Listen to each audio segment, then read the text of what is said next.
Hi there, this is Michael with Falling Up Radio. I'm really excited. We're doing today's podcast a little bit differently. I'm actually live. Normally we do the Zoom and somebody's in one location and I'm in another location. But in this case, today I'm down in Tracy, California at Tom and Jonalyn's Bikram Yoga Tracy studio. And we're going to have a little bit of fun today and talk about some new things. So I'm really excited. I wanted to mention, especially if you're listening to this on the video, on the web page here down below, you can just go down and get a free copy of Falling Down, Getting Up. This is my #1 best-selling book in yoga, stress, and recovery. So go ahead, download your book now. And I also wanted to mention something. I'm really excited about this. I decided to test out to see what some hats would look like. So I made these great little hats, Falling Up Radio. I mean, look at that. Isn't that a great hat? And I got some more coming today. This is black. I got some dark blue ones coming today too. I don't have any way for you to buy one yet, but I want you to be able to do that. So pretty soon I'm going to have these available for sale as well. So I wanted to mention that. And you know, sometimes people ask me, what is Falling Up Radio? Falling Up Radio is really a show about letting you know, and all of us know, that no matter how far you've fallen, no matter how sick you are, no matter how broke you've been, even if you've been homeless, there is a way back up. You know, every single one of us has had challenges in their life and struggles and everything else. It's just part of life. But it's how do we go through it and how do we release our mind to really allow something new to come in? So that's the purpose of this show. We're going to talk more about that as well with Jonalyn. And then we're going to have a little bit of fun today too. And we're going to walk around this incredible yoga studio in this vibrant health center that Tom and Jonalyn have created. So let's get right to our guest. Jonalyn, Tom isn't here today. Jonalyn is here today. Yeah, this is Jonalyn right here. Jonalyn first started doing hot yoga, Bikram yoga, in 2008. Her original thought was that she wanted to lose a little bit of weight, maybe 20, 25 pounds, something like that. She had some shoulder pain, and she had also let go of drinking and had become sober in her life as well. And she knew after her very first class, I don't want to let all the cats out of the bag here, but she knew after her very first class she was going to teach.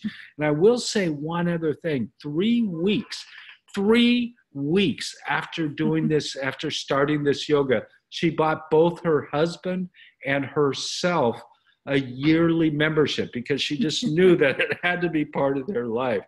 And the other thing, you know, she really wanted the voices in the head to stop. You know how that bounces around, and I don't know about you, but the voices in my head, it's in the Untethered Soul, I believe, that the book where it talks about, would you be friends with the voices in your head if they were another person? Most of the time, no way. So anyway, Jonalyn was also, when she started doing this yoga, she was a victims advocate for a women's center in San Joaquin County. And she's really an inspiring person. So I want to welcome you, Jonalyn, to the show Falling Up Radio. So welcome. Thanks, Michael. Thanks for having me. Yeah, I don't know where to look. I'm going to look here. Look okay. There. Yeah, I'm talking to you, but I'm looking to you. You're looking there. All right. Hi, everybody. Yeah. So again, we're straight from your studio. Yes. And before we go back to when you first started doing the yoga, here you are. You've created this incredible, beautiful space. Could you have ever imagined this? 10 years ago or 11 years ago when you started? No. 10 or 11 years ago when I first started doing this yoga, like you said, I simply wanted to lose weight. I had made a lot of really positive changes in my life. I had stopped drinking a few years before. I had stopped smoking. And there were still some areas of my life that I needed to improve. And some of that was just really intense self-care. And so I came to lose 25 pounds and I gained a life. Yeah. And that's what surprised me more than anything. And I knew I knew right away I was gaining a life. I knew something happened in there that never happened to me before. And I know you a little bit, but I don't know all of your story. Yeah. But one of the things that you told me earlier is that, the relationship between you and your husband, Tom, really began to shift as a result of the yoga. Can you tell the listeners a little bit about that? Sure, I can. So Tom and I, we were just doing your average American thing, got married, had kids, both of us were working, and life happened, some of it great, some of it not so great, and all of it completely makes sense today, the way that it happened. And what we just realized a few years in is that we're doing our own thing. I mean, luckily we had 2 children, and when I started practicing, I believe they were 9 and 12. So we were still doing things together on the weekend as a family. But if it was just Tom and I, we had nothing in common as far as any kind of activities. He would go ride his dirt bike, ride his wakeboard, go snowboarding. And I was basically just along to make the sandwiches because So wait a minute. Let me interrupt you. Yes. Let me interrupt you. So you married a guy you had nothing in common with. Well, he was really cute. So I got to explain. Okay. I got to explain. He's really, really cute, and he loved me. And so, Tom and I met when we were very young. I don't know if you knew that, but I met Tom when I was 14. He was 17, and I married him when I was 19. So how many years have you been married? I know you next month is going to be 29 years. 29 years. Yeah. That's remarkable, especially in today's world. Yep. Next month's going to be 29 years. It's kind of mind-boggling. Yeah. Well, let's go back a little bit. I know at 14, you were a dancer quite a bit. Oh, yeah. Competition and maybe even a little bit of professional work. Tell the listeners about that. Sure. And some of what you started even experiencing physically back then. Well, I had been dancing at that point. I got my first paid job as a dancer when I was 14 years old. But I started dancing at a very young age. My mom took my sister to tap dance, and I was too young to go. And so I would stand outside the glass and watch class, and I was doing everything just as good as the 5-year-olds, and I was probably 3 at the time. So Mr. Ross actually said, just let her come in. And I remember actually going and buying my very first pair of tap shoes. Now, wait a minute. This is 3 years old dancing with the 5-year-olds. Oh, yeah. That's a pretty big deal. Yeah. And so I got to go in and I danced pretty much every day of my life from then until I was about 21. And physically, I never really had any issues. And when you had asked me about that earlier, I'm not sure that any of the stuff with my hips, any of the chronic pain from my hips, every now and then one of my knees, I'm not 100% sure it came from dance because I've also been a hairdresser for many years. I've been a hairdresser since I was 18. And so I did hair for many, many years. And the shoes I wore were not very sensible. They were always really high, and I would stand anywhere from 10, 12, 14, 16 hours a day. But you're not a hairdresser anymore. I'm not a hairdresser anymore. However, I still have my license. Oh, okay. And I'm still pretty darn good. Okay. Well, I need my hair cut pretty soon. Yeah. So, yeah. I know a great barber. Okay. So I think a lot of it was just from standing years and years and years and holding a baby on my hip. Mm-hmm. That's what I really attribute it to. So as you were growing up and you got into your 20s and stuff, were you physically active at the time? Were you like a runner? No. Or did you do anything? No. Or do you want to know something funny?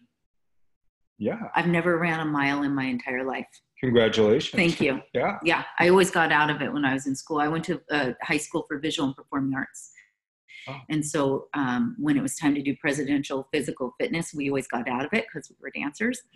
And we got our dance teacher to say that running was bad for our knees. So we could walk the mile, but we didn't have to run the mile. I've never ran a mile in my life, and I don't plan to anytime soon. Congratulations. So if you ever see me running, you should run too. Yeah, because like there's a bear after you or something. Or you told me the other day that you and Tom were coming back from the mountains and you saw a cougar. We saw a mountain lion. Or mountain lion. Yeah, it was incredible. Yeah. Yeah, but we were in the car. Oh, you were in the car. Yeah, we were driving. So, well, never run from a cougar.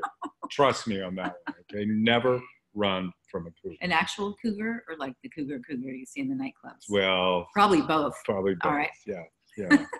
So when you first started doing yoga, why did you go into this yoga studio? I know you mentioned that you wanted to lose a little bit of weight and all this, but what drove you that first time to go in? You know, I sometimes I wonder what drove me as well. So I've been practicing a different form of yoga for about 1.5 years because I quickly learned, because at some point I decided I need to start taking care of myself. I was in my 30s, overweight.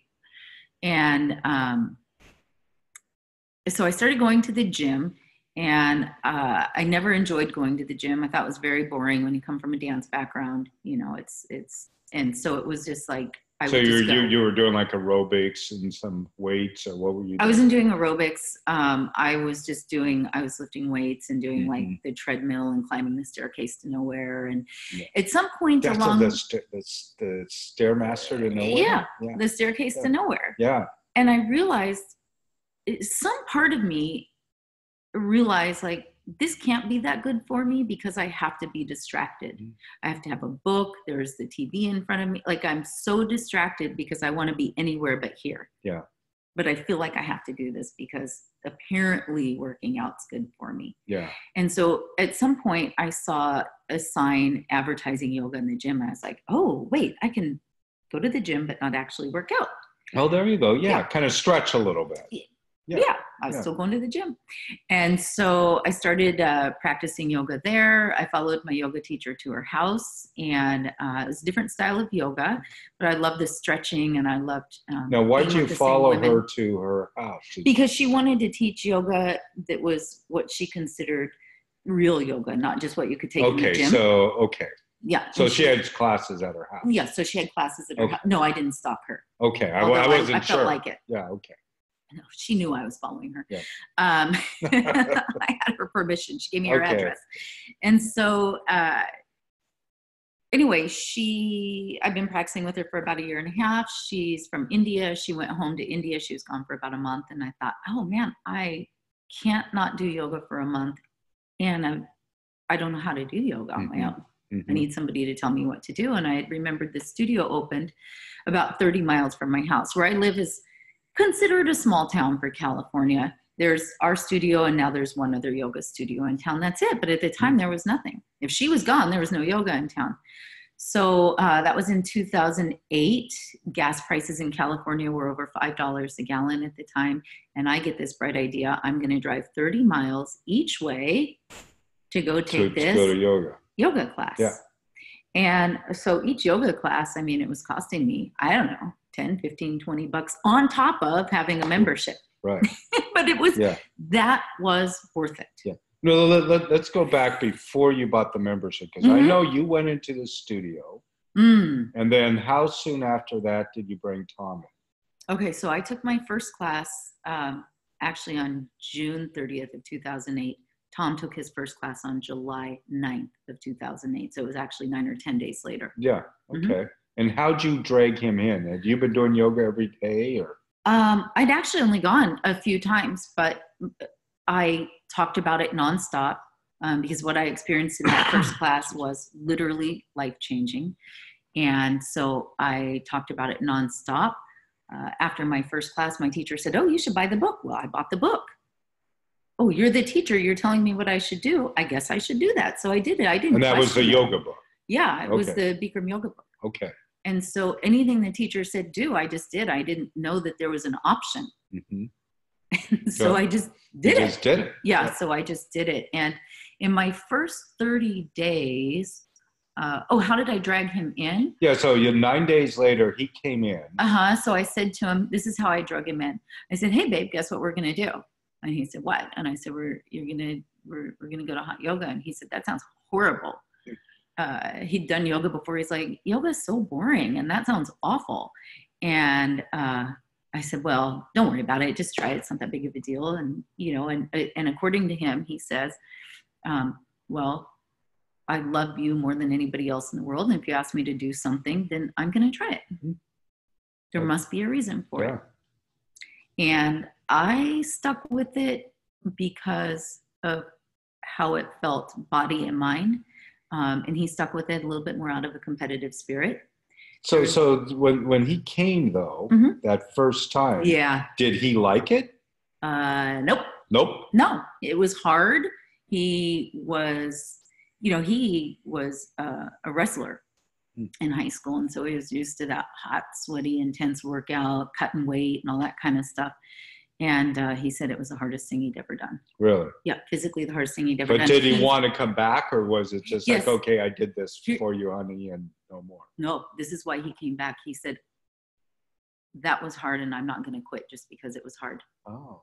There was a woman in class that was at least 60 years old that day in the front row doing everything and doing everything really well. And he's like, I'll be damned if I don't come back and get good at this. So his plan was he was going to just do yoga until he got good. So 10 and a half years later. And he's still doing it. Yeah.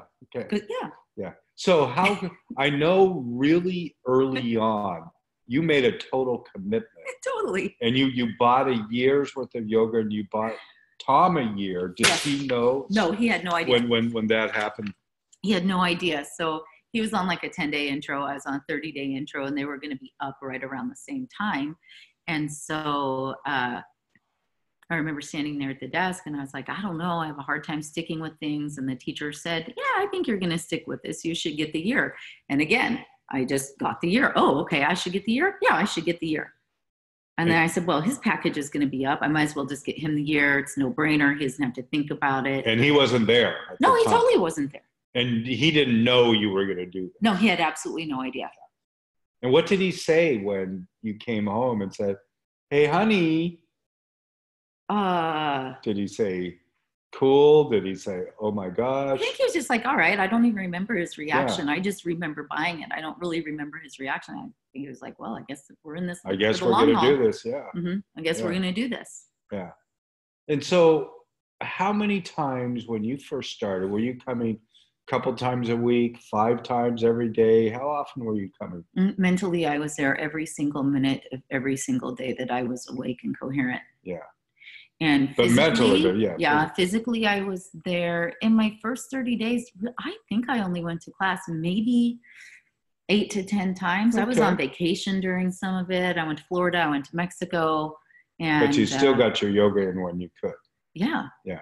And then once you started on your yearly and you were back. 5-6 days a week, all the time, every day. A week. Yeah. And what did you begin to notice early on? What were you feeling? You know what? Yoga, the easiest way to describe it is yoga made me feel like me. The me I always wanted to be. Yeah. The me that I had been looking for my entire life. Mm-hmm. In fact, after that first class, I came out of class and I forgot that I was even there to lose 25 pounds because I came out and I felt so great. I called my friend on the phone and I said, Liesl. She goes, yeah. I said, I just did the craziest thing. She goes, what? I said, I did this Bikram yoga. She goes, all right. I said, it's hot yoga. And I said, and it's the best thing I've ever done. And you know that thing that you look for your entire life? And she said, yeah. I said, I found it. And I'm going to teach it. Wow. So this was like right away you knew that. Day one. Yeah. 1 year, 1 day later, I taught my first yoga class. Wow. Yeah. So you mentioned about losing some weight. Did that become an ongoing thing that you wanted to lose weight, or was there some kind of shift that happened with that? I completely forgot about losing the weight. It just simply didn't even matter anymore.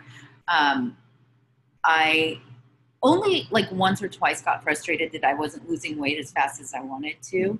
And I really didn't realize it, but if you ask me how long it took me to lose the weight to get to what my body is best suited at, it took 18 months total. And in that 18 months, I was practicing regularly. I had gone to training. I was practicing. You went to teacher training. Teacher training. And we practiced 11 classes a week in a hot room. And the only time I really got frustrated in my practice about my weight is when I was at training, because the body goes into a little bit fight or flight, stressful situation. And instead of losing weight at training, this girl gained weight at training. And what was that because of like increased muscle, do you think? Or Absolutely not. It was my I know my body's response to stress is to hold on to weight. And so I was holding on. I was holding on to the fluids. I was holding on to, but it wasn't fat. It was just more like I was just kind of puffy. Yeah. Is it? And within a few weeks of coming home from training, everything shifted. Now, quickly into my practice, so within 2 months, I had to buy all new jeans. And it was back in the day when, you know, everybody was spending $150 on jeans. And so I was kind of bummed, but kind of glad. Kind of excited. Yeah. So like I had to rehome my very fabulous jeans. Wow. But I got new ones. So as you were going about for this first year, right? I want to go back to that a little bit. I also know a couple of years earlier you mentioned about not drinking anymore, not smoking. What effect do you think that even though it was a couple of years into letting that go, did you feel a difference with that? Did you feel like your mindset or you're calmer? Were you meditating? It was the thing that was missing in my life. You know, I got sober, quit drinking, quit smoking, and there was still some missing component, like this little extra piece. If you've ever read that book called The Missing Piece, okay, well, I finally found my missing piece, except in the missing piece, he can't roll as well anymore, or something like I could roll perfect. No, he rolled too fast. He couldn't see anything. It actually helped me roll through life a lot better. So yoga really gave me that missing piece, and that missing piece, I believe, for me, is that connection to myself. Myself as a whole human being. Yeah. So would you say, and I know sometimes early on in recovery, people particularly feel like, you know, a little restless, irritable, discontent. Did you feel like the yoga helped that to where you could then access this feeling of being you? Yeah. I think the yoga helped with that. I think it's helped to center my mind and also at the same time heal my body. I know that although I never had what you would consider any health issues necessarily from your drinking. No, but I know that internally, mentally, physically, emotionally, spiritually, damage had been done. Yeah. And I knew that every time I was in there practicing, there was a detox taking place on every single one of those levels. Whether I had what I considered a great class or a horrible class, it didn't matter. I knew something was happening, just like we say in class, inside out, bones to the skin. Yeah. So you felt like maybe even you could call it your cells shifting. Oh, absolutely. Yeah. Absolutely. And this much into my practice, I believe I am a completely different person. Every single part of my body has been rebuilt, restructured, reorganized, re-energized. I don't have the same heart I had. I don't have the same lungs I had. Literally. Yeah. And you've never had to go back to drinking? No. Yeah. I have, but it's something I really don't even think about. Yeah. I just don't even think about it. It's a non-desire. It's just gone. So it's almost like the yoga when you went in, it's almost like I want to call it a reset. Like you reset your life, you reset your body, not only on the physical level, but on the emotional, spiritual, mental levels. Yes, absolutely. Yeah. That's why I say I believe this is that yoga makes me the me that I am supposed to be. Yeah. Wow, that's powerful. It's really powerful. It really is. Really powerful. So I want to get back a little bit. So you started doing the yoga. You went to teacher training really pretty quickly because you knew that's what you wanted to do. Yes. You came back. And then how quickly did you and Tom decide that you were going to have your own studio? Oh, no. You mean how quickly did Tom decide we were going to have a yoga studio? Okay. Oh, no. I was going to be a teacher and I was going to teach yoga, practice yoga, and go to lunch for the rest of my life. Nice. And wear Lululemon pants. Right. Exactly. Yeah, right, Not practice in Lululemon. Just wear them. Right. Yeah. You don't do yoga in Lululemon. Yeah. So I think There goes our sponsorship opportunity with Lululemon. Oh, please do yoga at Lululemon.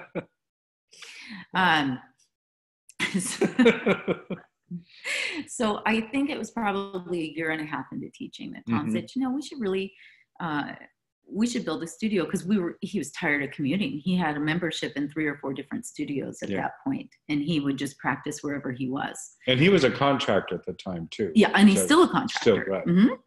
You will be able to see his handiwork very soon. You're looking at some of it right now. But so wherever he was working, he had memberships all around so that he could practice. And he was tired of driving, and he said, we should open a studio. I can build it. You can run it. And I said, well, we includes you. We're in the middle of the Central Valley. There's not a lot of yoga teachers out here. If you want to open a studio, you should go to training. And he had no intention of ever being a yoga teacher. He went to teacher training so that. And when did he go to training? He went in fall of 2011. Okay. So about 2.5 years after I did. Yeah. Year and a half, 2.5 years. And so he had every reason in the world why he couldn't go, too busy. Too busy at project. He was a contractor, couldn't get away. Yeah. And training is 9 weeks. It's 9 weeks. It's an intense 9 weeks. Yes. It's like tougher than boot camp. Yes. It's hard. Yeah. And I don't want to put down boot camp, but I've heard people that have come through the training have said that it was tougher than boot camp. He's been through boot camp, and he said this was way tougher. Yeah. Of course, he was 19 when he went through boot camp. You can do anything at 19, right? So, so we went to training in 2011.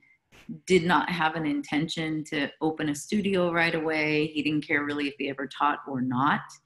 Our kids were older and getting ready to graduate from high school. And so we were going to just, travel the world for 5 years and teach in yoga studios all over the place. And anyway, the universe had a different plan. And so while he was at training, I found this space, and we're now proud owners of Bikram Yoga Tracy. Life has a funny thing of happening, while we're doing something else, right? Yeah. Just like, wow, how did this happen? Yeah. Well, maybe this is a good time. This is such an incredible studio, so I want to kind of show it off a little bit. Okay. And I'd love to maybe take a few minutes and walk around a little bit. Sure. And then come back and sit down and finish up our conversation. But the thing about your studio that I love, and I come down here a couple times a year from where I live, and you and Tom have done such an extraordinary job with this studio. And the thing about it too, it's not just the community of the yoga and the yoga students, and I know many of them, and how much they love being here and love you and Tom and the other teachers.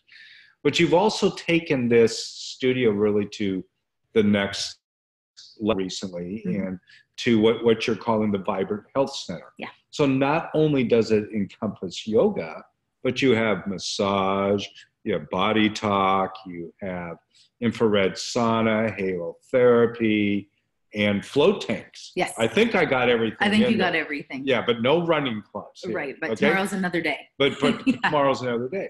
So you've really developed this all-encompassing, I wouldn't call it exclusive, I would call it more inclusive healing for different things. And I know many people will come in and even do yoga and then go in the float tank. Or they'll come in and they'll do a 20-minute infrared sauna session with the halotherapy and then go in and do yoga. Oh, yeah. Or they'll do yoga and then they'll come out and do massage. Sure. So you've really encompassed all of that to give people really that space. And I know I've heard this a lot from different people, that they come because this is their 90 minutes for themselves and nobody else. And I hear that a lot from women too, that are really busy, that have family and kids and a job. And this is really their place that they can call themselves. It's like on the yoga mat, a yoga mat's like 24 by 68 inches, about. Yeah. And it's almost like a magic carpet ride. It is a magic carpet ride. Yeah, absolutely. So with that being said, let's take a little stroll around, and you can show off your studio because it is so incredible. All right, we'll take a magic carpet ride around the studio. Let's go. Okay. Follow us around. So where do you want to start? Do you want to start down here with the yoga room? Sure, we can start with the yoga room. That's where the magic happens. Okay, so just tell us where we're going here. Okay, so right now we're in the lobby, and you can enter the lobby from two ends. We have a pretty big space. That's one of the great things about being in the Central Valley in California is there's a lot of space. And so our studio is 5,200 square feet. This is the yoga room. And yeah, so. Wow. I know, it's beautiful. And so my husband. Now there's mirrors in here. And yes. Not all yoga studios have mirrors. Correct. I mean, the mirror with, Bikram yoga is really an integral part of the yoga. Why are the mirrors there? There are so many different answers to why we have mirrors. First of all, when you first come in, the mirror is there to help you with your alignment. For instance, teachers up there on the podium explaining what to do, how to do, the effect of doing it, and you're looking in the mirror at yourself and you're trying to apply what that teacher's saying to your body, and it helps to have that visual, because most of us don't come in here with a mind-body connection. We have to look at it and see it and go, is that my knee that is bending? And I'm supposed to lock it. And you look at it and you look at it and you look at it, and eventually one day, bam, it's locked. Yeah, wow. And it helps to have that visual tool. And I know for me, and I've heard this for other people, that it really helps us accept who we are. It's like a self-esteem tool that helps us, because so many of us have struggled with those issues, especially maybe if you're dealing with addiction or recovery type issues. Self-esteem isn't very good. Yeah. And I know sometimes it's difficult. And when I started, I didn't want to look at myself in the mirror. Oh yeah, I had a very difficult time looking at myself in the mirror, especially the first time I walked in this room with those little shorty shorts with the strings on the side. Yeah, I wanted to just about die. Yeah. But you, first you learn to see yourself, then you learn to accept yourself, and then you learn to love yourself. And that's what the mirrors are for. Yeah, cool. Yeah. So what else are you going to show us? Okay, come on, I'll show you the rest. That was the yoga room, and we'll just take a zip down. Do you want to go this way? Do you want to show this we off? can go this way. Yes. So next is the infrared sauna. And you'll see on the side of the infrared sauna, there's this little extra machine hanging right there. And this is a halotherapy machine. And so what this does is it pumps dry salt, pharmaceutical grade salt, into the air, and they're a very fine mist. And you can sit in there with heat or without, and just simply sitting in there, breathing. It's very cleansing to the respiratory system. The easiest way I can describe it is it's like a toothbrush and a sponge for your lungs. It's also great for if you have psoriasis, any kind of acne, chronic skin conditions, but especially where we live in the valley, this is in the United States for hay fever. Wow. And so this really helps with that. And especially with all the fires we had in California this past year, lifesaver. Wow. So people will come in, and not only will they sit in the infrared sauna, but you'll also turn on the halo. Yep. And so it's about 20-minute session normally. Halotherapy is 20 minutes, and infrared you can sit in there for up to 45 minutes. Wow. And so infrared's great because it's a very gentle heat. It's not like that dry heat or that, it's not a forced heat. It's very gentle, and your body warms up, but the air doesn't necessarily warm up. So you can breathe and you can stay in there for extended lengths of time. It's great to go in before class, especially if you have some chronic, just injury or joint stiffness or anything like that. Helps to warm you up and lubricate you before class. Cool. Sometimes I just go in there because I don't like being cold, and it gets me toasted. Yeah. Let me close this door. There we go. Okay, so. Okay. We've got a room over here where currently it's waiting for the next great thing, but my husband does have a weekly men's meeting. Oh, nice. There. So it's kind of a sitting room and gathering. For now. Yeah. Here's a massage room. Now you have 2 massage rooms. We have 2 massage rooms and 3 massage therapists. Wow. Yeah. So this is her room all by herself. And here's our lobby. And okay, plug for Waymat. We love you guys, obviously. All right. And the front desk, which I love. And Tom built this front desk. He did. He designed and built the whole studio. This was 4 walls and a cement floor. And so he designed everything. The only thing I picked out was the purple wall and the pictures of the teachers on Wow. That was it. Okay, we'll come on down the hall. Yeah. I love this little poster right here. Does this come out very well? It might be backwards. It's backwards. At least it looks like it there. Yeah, floated. Yeah. And so here's our second massage room. And so this room actually had been originally scheduled to be my office, but then I realized I liked being out interacting with my teachers, my students, and my friends, and I can work out there just as easy as I could in an office. And so we turned it into a massage room. Wow. Yeah. And this is our float room. And this is what we added last year. And there goes the light. And so this is our float therapy pod. And this is 200 gallons of water, 800 pounds of Epsom salts, water temperature.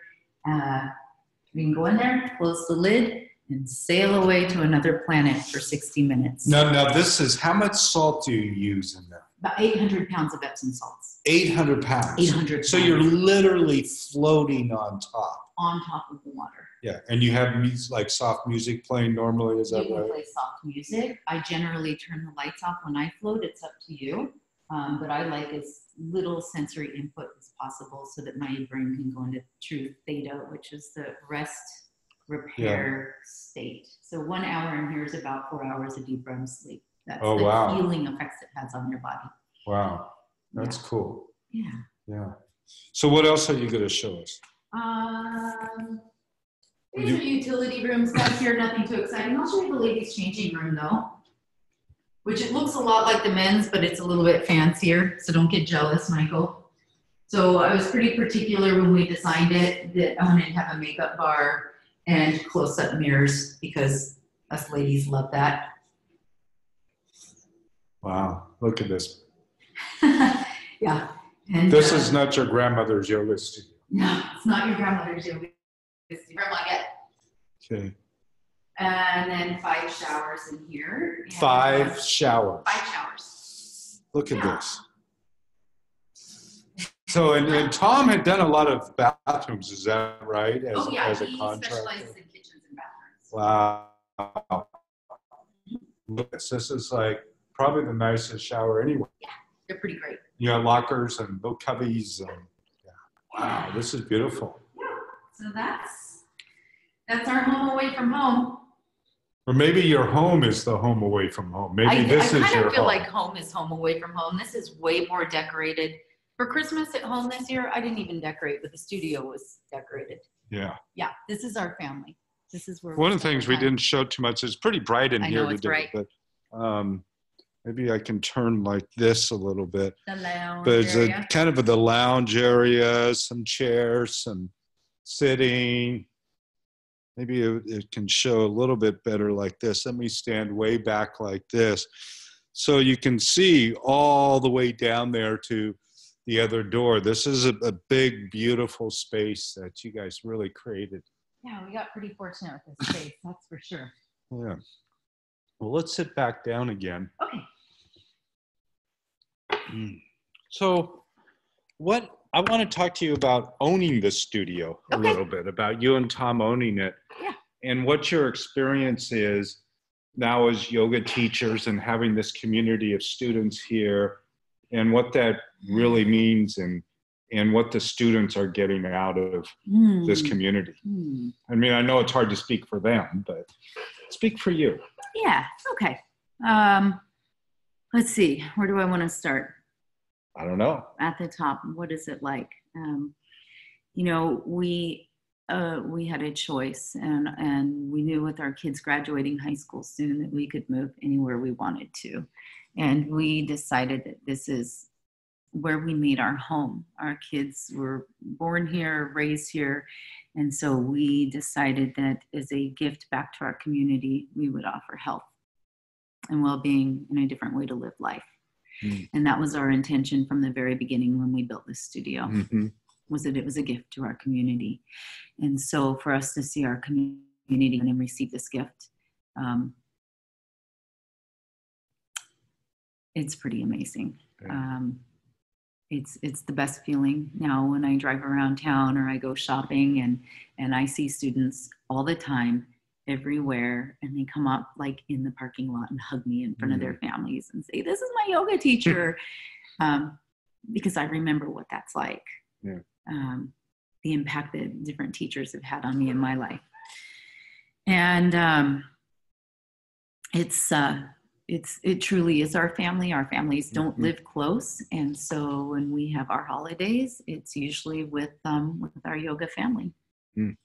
We knew we wouldn't be together with our yoga families on actual Thanksgiving, so we had a celebration the Saturday before, and it was that's what it was. It was our yoga family, and this is where we spend most of our time and our love and our attention and our care. And we're fortunate that our children are older, that we really do have the time and attention. This is like our new baby. Yeah. Or 6. Yeah. And just to hear from our students that this is their space they love, this is where they come to get away from everything else, or this is where they come because they know that I'll hug them and they can cry. Yeah. So it's like, it's a safe place It's a very safe place. Yeah. Now, earlier, I met one of your students and we were talking to him. I think he said he was 71 years old. He had been doing this now almost 3 years, or almost 2.5 years. Two and a half years. And when he first started, he had some back issues with some of his discs. And he said at the time when he came in, he was probably 80-90% disabled and was worried about going to to a wheelchair. And now today, he said he felt like he was maybe 7 to 10% disabled. And he's only been coming twice a week. Twice a week for 2.5 years. Right. And did not start until he was 68, 69 years old. Right. So just that alone, his future looks very different today than his future looked 2.5 years ago. He's in his 70s. It's starting a new career. Who does that? Yeah. Who sees that kind of possibility? And his daughter brought him in. His daughter brought him in. But she doesn't come anymore, but he does. Yeah, a lot of times the young kids, and I've experienced this with my own kids, they already feel great. Yeah. So when it would be a good time for them to start practicing, they're like, I already feel good. I don't want to go spend 90 minutes there. So they wait till they're a little bit broken down. But, his future looks very different. When he first came, he would literally get out of bed in the morning and crawl to the bathroom. Wow. And he's not doing that anymore. No. Yeah. No. Well, and then we were talking to somebody else today too. I'm not sure how old she is, 35, 40 years old. I knew that she had some back issues and had been struggling with some other health issues as well. And she's been doing it now for about a year, is that right? Yeah. And what's happened with her? Oh, wow. So her pain is significantantly reduced. Her range of motion is reduced, but more than anything, she now works here. Her range of motion is reduced or expanded? Sorry, it's expanded. Increased. Okay. It's increased. It's increased. She has the ability to concentrate. She can stand still in class, where before she literally could not be in her own skin in front of that mirror. Wow. Couldn't do it. So like what we were talking about before, like she couldn't look at herself. And now she can. Yeah, she talked on camera today. I mean, that's huge. Yeah. Yeah. And is there another student that you can think of that maybe sticks out to you that's had some big, huge shift? Yeah. Yeah. One of my students who in the past 36 hours just delivered her very first baby. Wow. And so for a student to come and trust us enough to practice throughout their entire pregnancy, and it's a very personal choice, and she was like, no, this is what I'm going to do. She was here until probably 2 or 3 days before she delivered her baby, and she trusted us not only with her own well-being, but that of her very first child. Wow. That is huge. Yeah. It's one thing to trust us with your life, but when you trust us with the life of another, that really says a lot. Yeah, it does. So there's really can't even do this yoga. If you are breathing, you can do this yoga. Yeah. I don't care if you are in a chair, if you're on a walker, if the doctor says you'll never be able to whatever for the rest of your life, as long as you're breathing, there's hope. Yeah. I will never take hope away from you. Yeah. Walk in, hobble in, roll in, however you get here, get here. Yeah. I found that too. I mean, not only my personal experience, but other people's experience, that I've seen people literally start the yoga in a bed after an accident. Yes. And had never done it before and are now teachers. Yeah. Like I mean, that. more than once. Just like that. Yeah. I mean, one of my teachers is also a skydiver, and in August, she was in a skydiving accident and broke both sides of her pelvis. Yeah. And her rehabilitation process has been significantly reduced just by coming in and practicing yoga. It took her about 2.5 months to get in here, and her practice is actually stronger and more focused now than it ever has before. And as a yoga teacher, she's been here for 15 years. She has a different appreciation for the practice. She actually sees the gift in her accident. So she's actually developed her practice deeper Yes. as a result of the accident than she was before. Yeah, and that's what I found so fascinating, is she used that experience not as, well, I can't do yoga anymore. I can't do it as good as I used to because I hurt myself. She's actually used it as a tool to improve her body and her mind. Wow. Yeah. That's great. So as we come to the end of our discussion today, our conversation, like somebody new, what would you say to somebody new that's never done this yoga before? Do you have a couple of tips that you might be able to give? Yeah, I do. I would say come in with an open mind, because you never know what can happen. In fact, any class, any day, you never know what can happen. I love to walk in that room and say to myself, anything can happen. Second of all, it doesn't matter if you like it or you don't. Your body loves it. So if you come and you take your first class and you go, that was horrible, it was hot, and I hated it, and I never want to go back again, let that be your first thought. And then an hour later, please pay attention to how you feel. And if you feel even a little bit better than you did before you walked in that room, come back tomorrow. Yeah. And the last thing I would say is, no matter what, don't quit. Ever. Yeah. If you can only come once a week, come once a week. Yeah. If you can only, if you can come every day, come every day. When you can come to class, come to class. And when you can't, you can't. And that's okay. Yeah. But it never has to be all or nothing. Just show up. Just show up, keep coming. Yeah. I mean, from 2008 when you first started, it's 2019 now. And not only have you not stopped, but now you have your own yoga studio. Yeah. Yeah.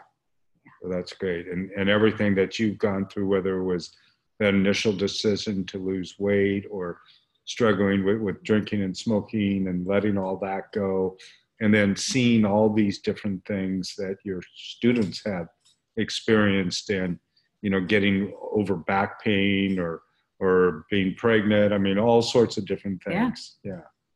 So that's a pretty incredible life. So just briefly, what do you guys do for fun? Yoga. Yeah. Other than yoga. We love to go up to the mountains. We go up to a cabin up here in the foothills. We love to go to the mountains. We love to go out to dinner. We love to go scuba diving. And what else? We love hanging out with our kids. Yeah. Our kids are pretty awesome human beings. Yeah. Yeah, they're 22. I've met them both. And, they're 22, they're 25. They have totally cool lives. And so we like to just hang out with them and find out what's going on in their totally cool lives. Nice. Yeah. Will you hold my book up? Oh, I love to read. That's what I do for fun. Falling Down, Getting Up. Again, if you're listening to this on iTunes or Stitcher or somewhere else, just go to fallingupradio.com and there's a link there. You can get a free copy of this book. I invite you to do that. And the other thing, I really like these caps, these Falling Up Radio. I know, it new looks hats. good on you. I don't And think I've ever seen you in one. We got some, we're getting some delivered today, some more of these. So let me know if you want one. And the other thing, again, I mean, the reason I interviewed Jonalyn today is because she has such a great story. Her and Tom, such a great, compelling story. And we really can, no matter where we start from, it's never too late to start from scratch once again. So if you enjoyed this podcast, I would invite you to put a note on our Facebook page, fallingupsecrets.com. It's, again, the link is on the website. And to share this with your friends and to let other people know as well. And that, you know, the website isn't just about, you know, healing from pain or all these other things. The reason we want to get back up is to have a kick-ass life, to have fun, to go to the mountain, to spend time with kids, to go diving and all that other. So again, I hope you enjoyed the show, and we will talk to you soon on the next episode of Falling Up Radio. Say goodbye, Jonalyn. Bye, Jonalyn.